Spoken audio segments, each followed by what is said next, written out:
La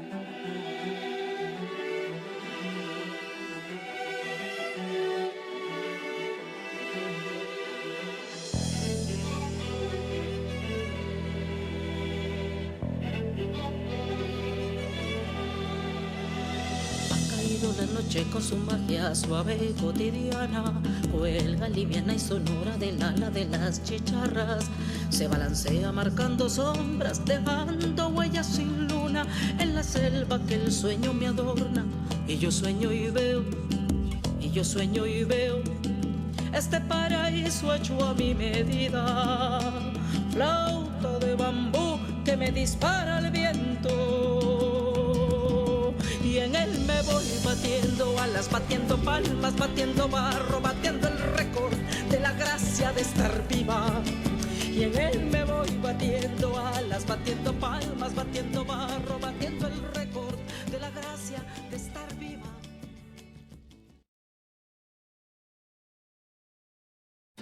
Quand on pense au Costa Rica, on imagine ses parcs nationaux comportant une biodiversité incroyable, ses plages de sable blond, ses vagues immenses sur lesquelles on peut surfer. Mais il y a beaucoup plus. Il y a de nombreuses monocultures au Costa Rica, dont l'ananas, l'huile de palme, la banane et le café. Andrea et Jorge nous présenteront les impacts de la monoculture de l'ananas.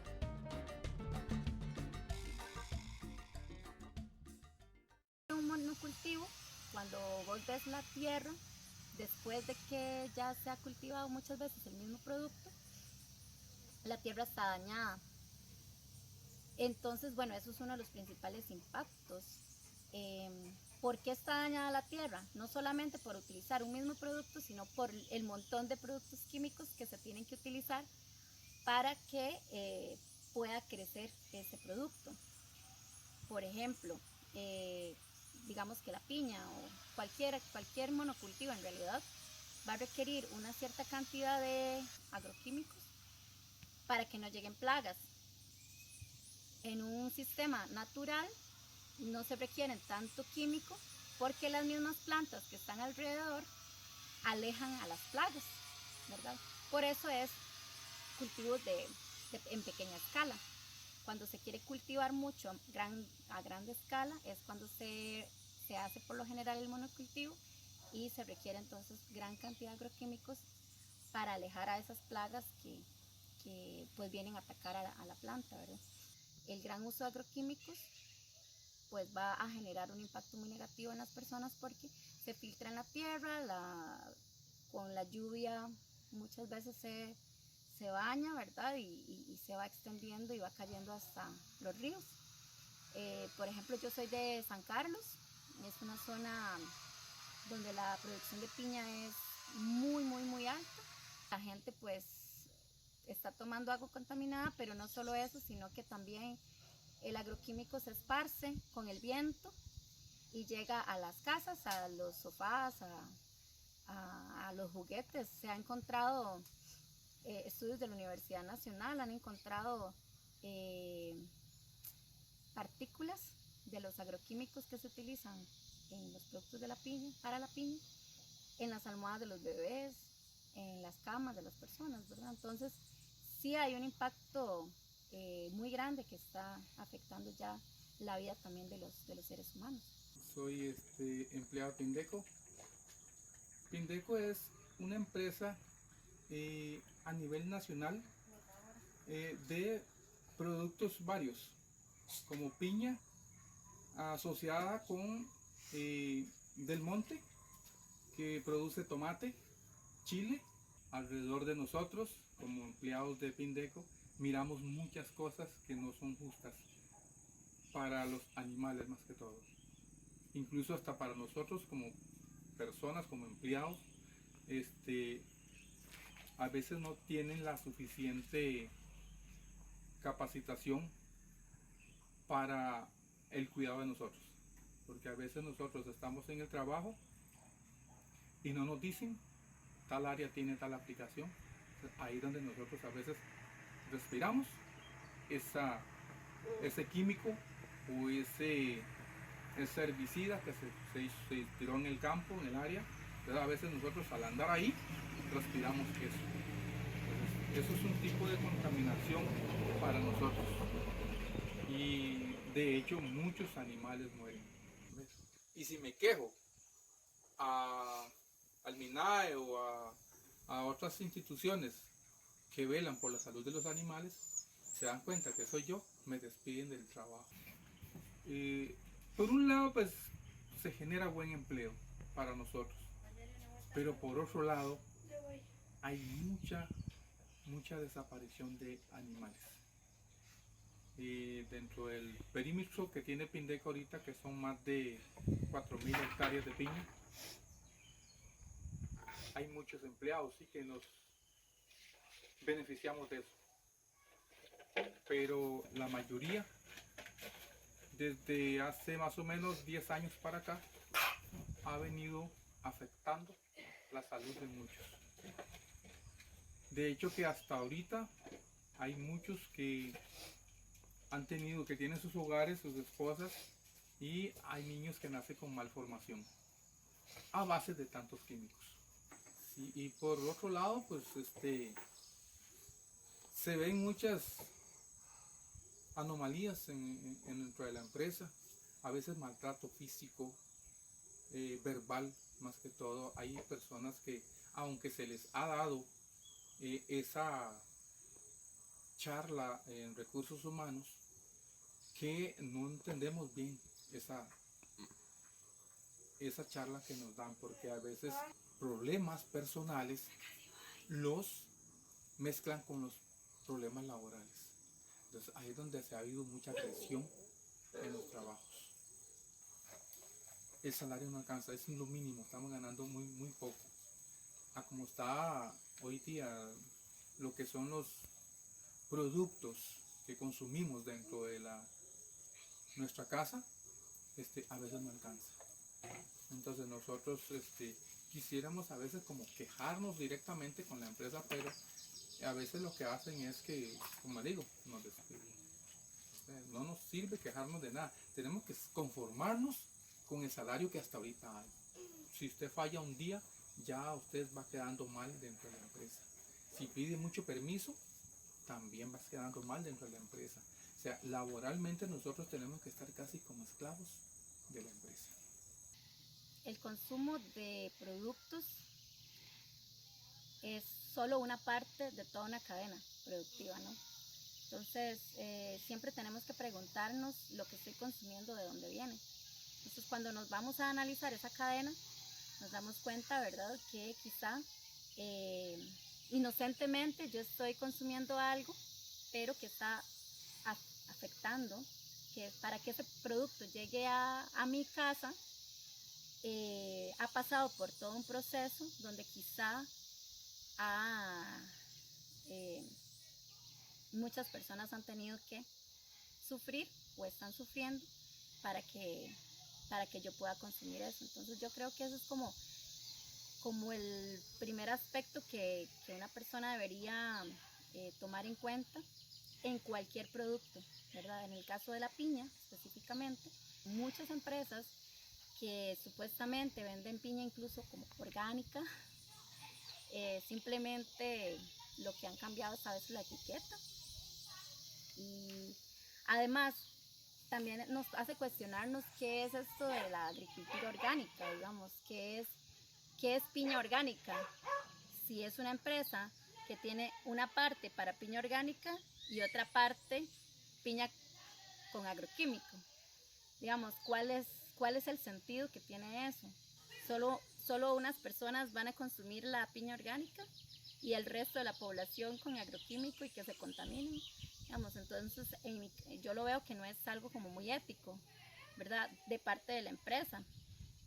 Tal vez en Quebec las personas no saben, ven piña orgánica, ven a una empresa que vende piña orgánica, les parece muy interesante, quieren apoyar, pero no saben que están apoyando a una empresa que además también está contaminando un montón, ¿verdad? Yo creo que lo que tenemos que preguntar siempre es este producto de dónde viene y ser más conscientes de la comida que que pues consumimos en general, de los productos que Le gouvernement consumimos. costaricain a fait beaucoup pour l'environnement. Mais dans les dernières années, il a pris certaines décisions, comme accepter la construction de barrages hydroélectriques qui ne sont pas écologiques. Yendri et Andrea nous en parleront.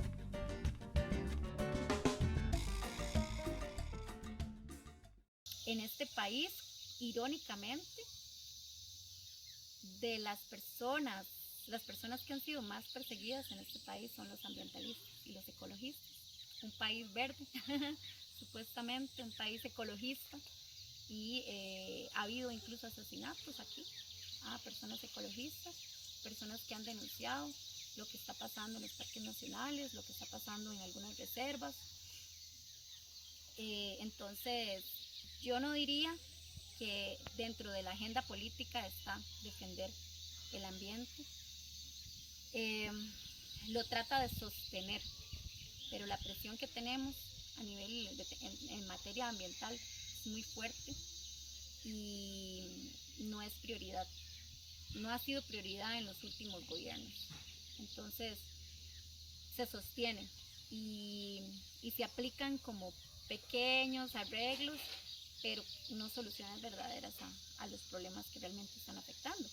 El gobierno casi siempre está un poquito más del lado de los empresarios que de las personas afectadas, de las comunidades. Y es muy, muy, muy lamentable, ¿verdad? Pero bueno, son los políticos que también elegimos, entonces así vivimos. Yendri Martinez-Rivera est une environnementaliste qui a lutté pour empêcher la construction de barrages hydroélectriques dans les rivières Sonador et Convento. Sí, la lucha se dio 3 años en el río Convento y Sonador, que era que lo iban a represar para hacer electricidad, pero los ríos son muy, muy, muy pequeños.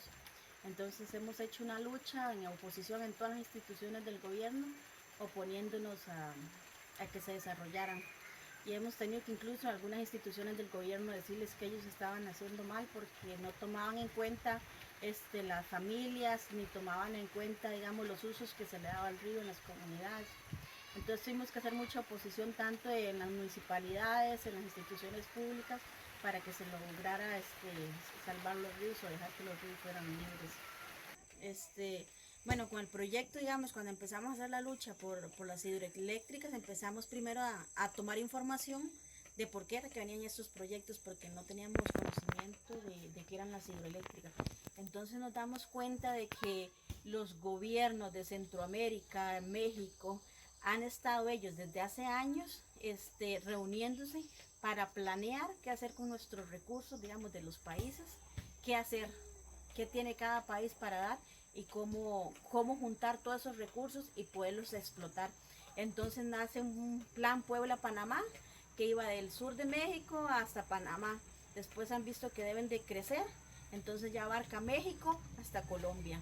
Entonces venían proyectos de hidroeléctrica, de minería, de interconexión eléctrica, de biocombustibles. Entonces cuando vemos el monocultivo también de la palma, vemos cómo en todos los ríos nacen ya proyectos hidroeléctricos, o sea, ven los recursos solamente como para formar dinero y dinero. Entonces Costa Rica, en el sur del país no teníamos proyectos hidroeléctricos ni nada, y en el transcurso de un año han salido que todos los proyectos quieren ponerse en todos los ríos, desde Pérez Celedón hasta la frontera con Panamá. Entonces eran 16 proyectos de hidroeléctricas que se iban a implementar aquí en el sur del país. Entonces vemos que nosotros no necesitamos electricidad, sino más bien nosotros tenemos electricidad de sobra. Entonces ellos ven que a la hora de represar todos estos ríos, toda esa electricidad se puede vender a otros países, entonces generar dinero para el país, no pensando en todos los problemas que traen a las comunidades. Entonces vemos que toda la problemática no es solo de Costa Rica, sino todo de Centroamérica y Panamá, y las luchas que se dan es muy, muy fuertes, y es algo que los gobiernos han planeado ellos para beneficio de ellos y de las empresas privadas, porque nunca han contado con la población y no se nos ha tomado en cuenta, y a la hora de nosotros oponernos, más bien somos maltratados, somos marginados, y siempre la policía siempre está en contra de nosotros cuando hay manifestaciones o así. Entonces, entre más van a pasar los años, todavía van a ser más fuertes las luchas. Y ese es el miedo a veces que también tenemos los ambientalistas, de que cada vez va a ser peor.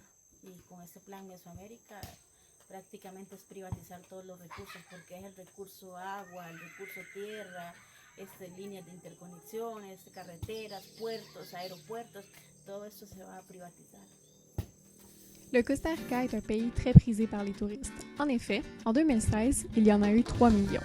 Andrea et Yandri nous présenteront les impacts de ce tourisme.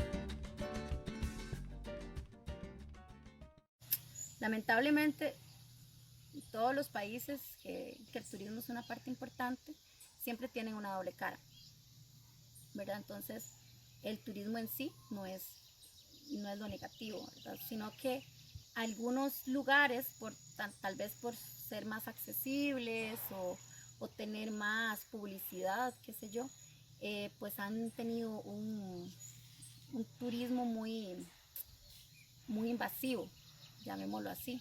¿Qué es lo que ha pasado en Costa Rica? Por ejemplo, en la zona de Guanacaste, diría yo que es una de las zonas más afectadas, donde las personas que vivían ahí hace 20 años, 30 años, la mayoría eran campesinos, y donde ahora podemos observar una serie de complejos enormes, turísticos, donde las personas que antes vivían ahí han tenido, ¿verdad?, que trasladarse, que vender a precios ridículos, y ahora ya no pueden ni siquiera acceder a las playas que antes pues eran parte de su comunidad, ¿verdad? Eso por un lado. Las personas que trabajan en esos lugares pues ahora son dependientes de ese trabajo. Pero bueno, yo digo, si genera trabajo está bien, ¿verdad? Pero el tema es qué tipo de trabajo genera, si es trabajo de calidad, si es bien pagado, porque conozco varias gente que lo que me cuentan es que en algunos de sus hoteles, por ejemplo el Four Seasons, tienen ciertas políticas donde las personas no pueden ni siquiera observar, o sea, volver a ver al turista que llega, ¿verdad? Entonces son como robots, o sea, son como que pierden, como que el mismo sistema hace que deshumanicen a esa persona que trabaja, no la ven como un igual, ¿verdad? Entonces, pues obviamente eso afecta un montón la autoestima de las personas, que cada vez son más autómatas y afecta la dignidad humana. Que Guanacaste es una de las zonas más hoteleras, es una zona prácticamente fuera de Costa Rica porque un tico no puede entrar, es muy turístico. Guanacaste es la provincia más seca de Costa Rica, pero todos los campos de golf, las piscinas, los hoteles, ellos tienen suficiente agua cuando las comunidades pequeñas no tienen agua ni para consumo. Ha habido muchos otros impactos del turismo, lo que es en la construcción misma de los complejos. Se han dado casos en Costa Rica donde se contrata mano de obra muy baja, o sea, se les paga muy mal, y por lo tanto estas personas, quizá tal vez que vienen al país sin documentos, no tienen una forma de cómo luchar por sus derechos, cómo defender sus derechos. Entonces se han dado casos donde personas incluso han muerto y no se sabe qué ha pasado con estas personas. Y no hay tampoco quien las reclame porque tal vez no eran del país, ¿verdad? Sobre todo ha pasado con personas de Nicaragua.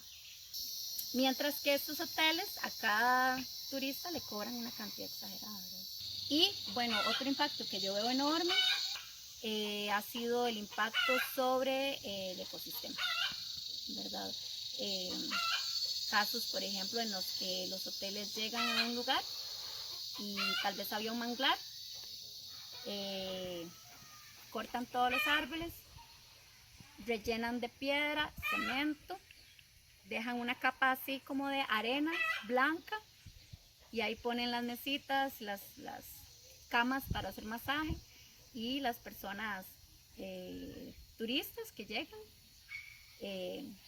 no se imaginan que hubo antes, ¿verdad? Realmente lo que hubo ahí fue toda una transformación de un ecosistema, ¿verdad? Muy importante. Los manglares son importantísimos dentro del gran ecosistema, digamos, de una región. Entonces sí es un impacto muy grande, ¿verdad? Que hay. Yo he sido voluntaria en muchos parques nacionales en el país. Conozco bastante las diferentes regiones. Y sí noto una gran diferencia entre lo que se ofrece, digamos, al visitante a través de la televisión, a través de grandes anuncios, slogans, ¿verdad? Y lo que realmente vemos por las personas que quizá estamos incluso trabajando en parques nacionales, ¿verdad?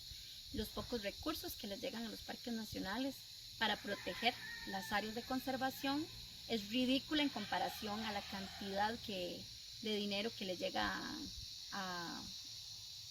para la publicidad, por ejemplo. Es ridículo, eso es que no se puede ni comparar, ¿verdad? Entonces, esta parte hace dinero con esto. O sea, utilizan los parques nacionales para enriquecerse, ¿verdad? Entonces también vemos esa doble cara en Costa Rica, que no creo que sea solo de nuestro país, ¿verdad? Creo que es una cosa más generalizada, pero que aquí la vemos también. Y lo otro que está afectando muchísimo, la cantidad de, cuando hay un parque nacional, muchísimos visitantes, es el impacto directo sobre la fauna, la flora y la fauna. Para dar el caso del Manuel Antonio, en este momento se está discutiendo si se va a cerrar el parque nacional porque los animales están muy enfermos. Tienen diabetes, entre otras enfermedades. Porque estos animales les encanta alimentarse de lo que hay toda un reglamento. A los animales ya estos están tan mal acostumbrados a hacerlo que ya roban. Entonces, al estar comiendo pues, alimentos que no son saludables, que no son propios de su dieta, sí, ahorita se está en una discusión de si se va a cerrar ese parque nacional, que obviamente va a tener un impacto en la economía del país a nivel de turismo, porque es uno de los parques nacionales con más visitantes, ¿verdad? Entonces el turismo está afectando muchísimo en eso, porque muchos turistas solo vienen a ver lo bonito, las costas, los grandes hoteles, las piscinas, y no saben cuánto problema nos trae eso a los que vivimos aquí en Costa Rica. Entonces una parte es muy perjudicial del turismo que se está dando. Après en avoir appris davantage sur les monocultures qui affectent grandement l'environnement, sur les politiques gouvernementales qui ne sont pas toujours écologiques et sur les impacts du tourisme, on peut se demander si l'image du Costa Rica vert et écologique que nous avons est véridique. Sí tenemos muchísima riqueza natural, ¿verdad? La cantidad de especies que hay aquí, tanto de flora como de fauna, como de ecosistemas, como de climas, o sea, es impresionante. A mí me encanta mi país en ese sentido. Tenemos zonas muy verdes, muy ecológicas, bastante turísticas. Costa Rica es un país muy rico en esas áreas.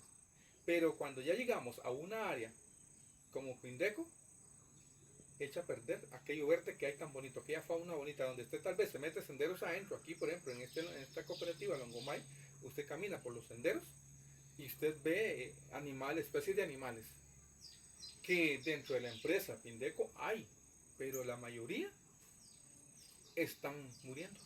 Es una doble cara. Es un país con muchísimos conflictos socioambientales.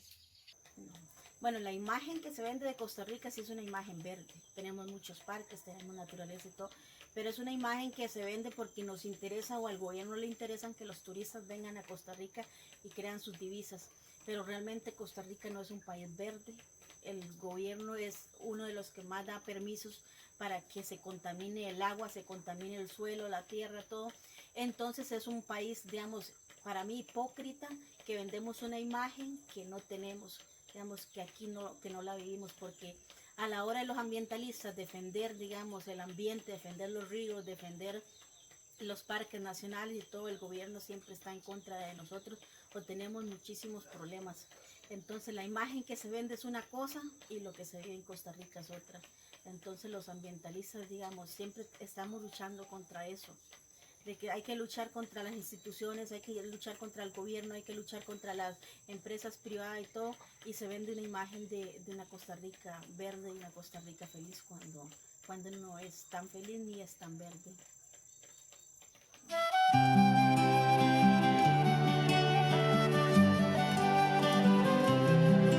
Yo quisiera ser civilizada como los animales. Yo quisiera poder aplacar una fiera terrible. Yo quisiera poder transformar tanta cosa imposible. Yo quisiera decir tantas cosas que pudieran hacerme sentir bien conmigo. Yo quisiera poder abrazar mi mayor enemigo. Yo quisiera no ver tantas nubes oscuras arriba.